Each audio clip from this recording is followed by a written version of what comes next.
Ladies and gentlemen, welcome back to the analysis of YOLENO TV. I hope you're well from wherever you watch this channel. Now, Rigathi has, for the third time, decided to delve into the issue of LAGAT and the murder of Albert Ojwang. All these excesses.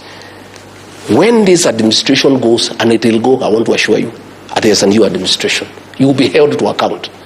So, and what happened in Central Police Station is a living example and testimony. The DIG LAGAT told people to torture Albert Ojwang. DIG has been absolved from blame. He's going back to work this week. The OCS, Central Police Station, the sergeant on duty, the corporal on duty are facing murder charges. I want to use this opportunity tonight to talk to our police officers. I want to talk to you as a father, as a leader in this country. Please stop being misused by William Ruto and Murkomen to do a lot of things because you'll answer. I want to ask our policemen to always be guided by 4 documents in the pursuit, in the course of their duty. Now, I'm going to share the part of that segment because the topic there was all about ICC.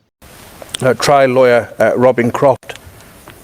You see, ICC is the last court that one would rush to because easy court is a serikali nyingi was they normally favor the government, but most people rush to the ICC if they are signatories to the Rome Statute. So they rush to the ICC as the last resort. So Rigathi has made it clear that his position is that certain individuals must be taken to the ICC. So let us focus on Rigathi. There's a position here that Rigathi is taking, especially in making specific reference to what really happened in Nairobi. You see, during the protest, what happened in Nairobi, unspeakable. Kitu ambacho tungetaka sisi kama nchi tuone. That is exactly what happened. So Rigathi has constantly revisited that incidents, those incidents that took place in Nairobi. Mind you, most of the deaths that took place during the Gen Z protests were in Nairobi. And now touching on this issue of Albert Ojwang, of course we know Albert Ojwang's case is still ongoing. And we know about the Samson Talam's predicament. We know about Mukwana's predicament. We know about the person who was who confessed to have used some Talam's phone to solicit money from people. There is also something that has been made on that. So there are so many developments around Albert Ojwang's probe. Now, let's first of all go into this final details of the video that has been shared. This video is concerning the statement from Rigathi. But first and foremost, ladies and gentlemen, kindly take this opportunity. Let's support the work we do on this channel by liking and subscribing. I've discovered that many of you good viewers watch our videos, but if you forget to like, if you forget to subscribe, please like, please subscribe, and that is the only way you help us build this channel. And thank you so much for that support. Now, without wasting much time, let's dive into this other segment of the remarks regarding ICC. Can it be independent when Murkomen is telling them shoot to kill? When William Ruto is saying shoot in the leg? They are just pretending that they are independent. They are not. That guy called Douglas KANJA, he is from my home. And I told him the other day, you are a potential customer of ICC. Remember what happened to General Ali? William Ruto and Kipchumba Murkomen will use you. What is happening? I told him, KANJA, he's from my village. One of these days you'll be in ICC. I want to tell these county commanders in Nairobi and elsewhere that we have set up a team to document all these violent activities. We have, like now what happened in Nairobi, we have documented it. The county commander, Nairobi, the sub-county commander, Embakasi, when we form government, they'll have to answer. Because why are they allowing police and goons to attack people? The county commander, Muranga, the sub-county commander Kegumo, the sub-county commander Gilgil, Subukia, we are documenting all these excesses. When this administration goes, and it will go, I want to assure you, there's a new administration. You will be held to account. So, and what happened in Central Police Station is a living example and testimony. The DIG LAGAT told people to torture Albert Ojwang. DIG has been absolved from blame. He's going back to work this week. The OCS, Central Police Station, the sergeant on duty, the corporal on duty are facing murder charges. I want to use this opportunity tonight to talk to our police officers.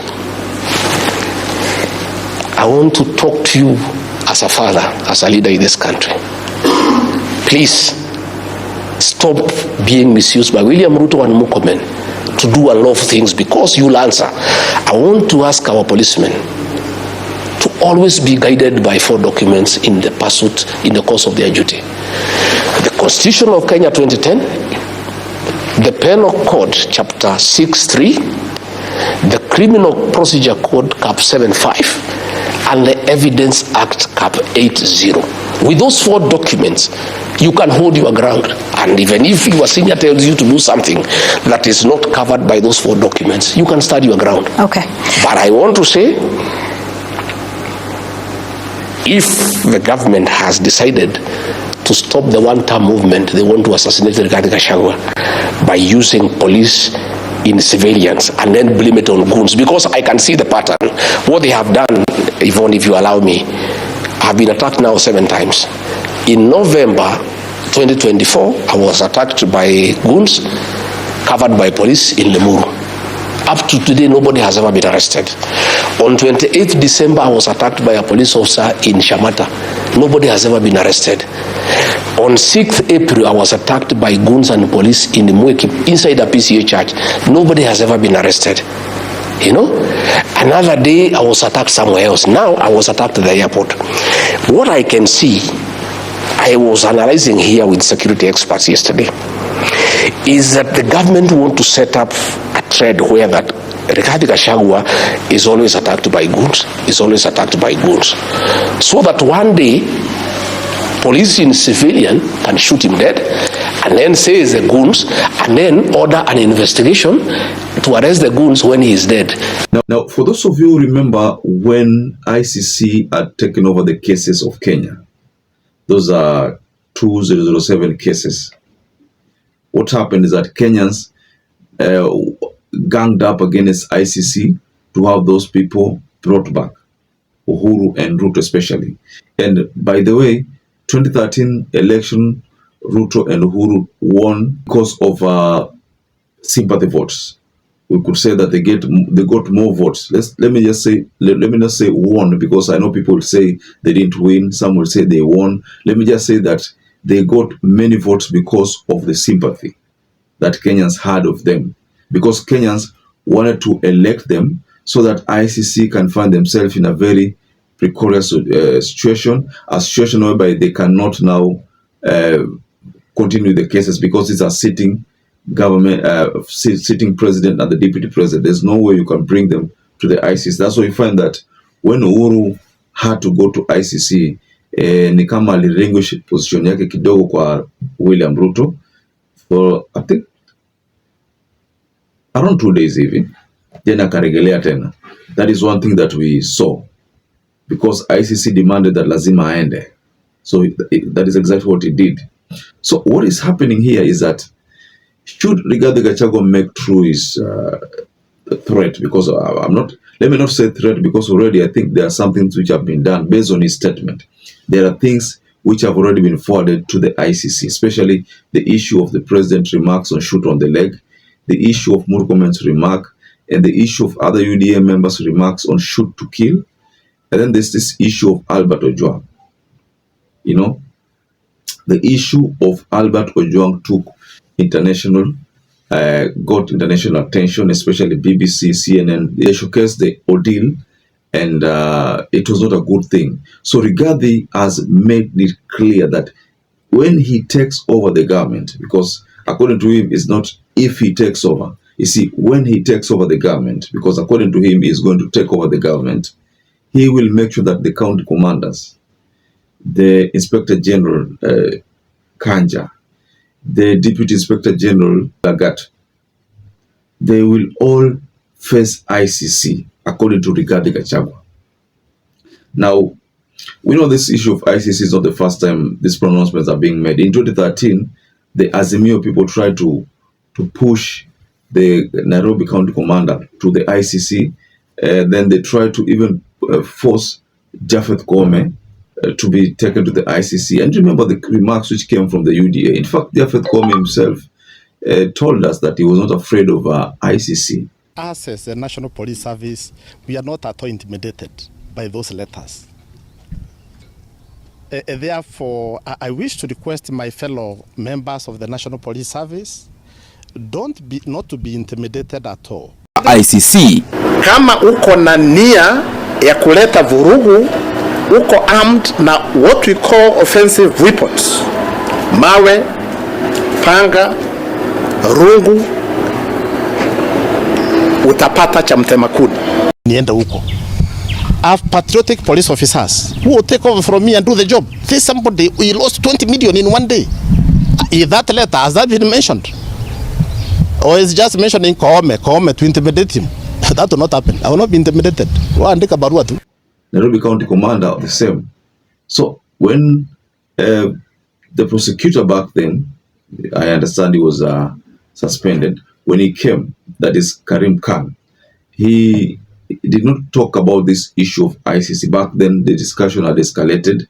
But when he went back, he issued a circular that he was not going to take over that case. He had assigned it someone else to take over the case.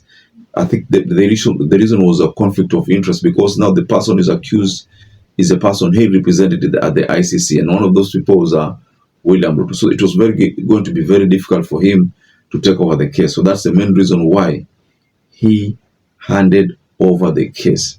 But those cases never took off. Now, is it going to work this time round with the Rigathi Gachagua's push? Just call below on the comments section and tell us whether you think Rigathi Gachagua's push to have these people, especially LAGAT, taken to the ICC KANJA, will it work? Just go below on the comment section and you can have a reaction on that. Well, until we catch up again, thank you once again for choosing YOLENO TV as your favorite political channel, because you are the real deal.